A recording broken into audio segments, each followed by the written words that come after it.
మనల్ని ఏమి చూసి దేవుడు ప్రేమించినాడు? దేవుడు ప్రేమించదగిన కార్యాలు మనలో లేవు. మనకు కావలసిందన్నీ అనుగ్రహించేది ఆయనే. పాపం నుండి విడిపించింది ఆయనే.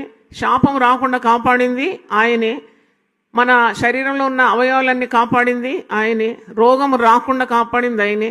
ఏ తెగులు నీ గుడారమున సంభవించకుండా, ఏ అపాయము నీకు జరగకుండా, సాధారణుడు నీ జోలికి రాకుండా, వచ్చినా ఓడిపోయినాడు. అంటే ఇలాంటివన్నీ విశ్వాస జీవితంలో జరుగుతూనే ఉంది. ఎందుకంటే మనం ఈ లోకంలో ఉన్నాం. ఈ లోకంలో మీకు శ్రమ కలుగుతుంది, కానీ మనం ధైర్యం తెచ్చుకుంటున్నాము. శ్రమల్లో కృంగిపోవడం లేదు, శ్రమలలో మనం ఆనందిస్తున్నాము.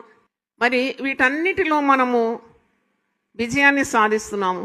యేసుప్రభు మనకు అనుగ్రహించిన రక్షణను బట్టి మనం సంతోషిస్తున్నాం, విడుదలను బట్టి సంతోషిస్తున్నాం, పరిశుద్ధ గ్రంథమును బట్టి మనము ఆనందిస్తున్నాం. మనం ఓడిపోవడం లేదు, మనం కూలిపోవడం లేదు, మనం ఆత్మహత్య చేసుకోవడం లేదు, మనం ఎవరిని చంపడం లేదు, ఎవరికి ఇబ్బంది కలిగించడం లేదు.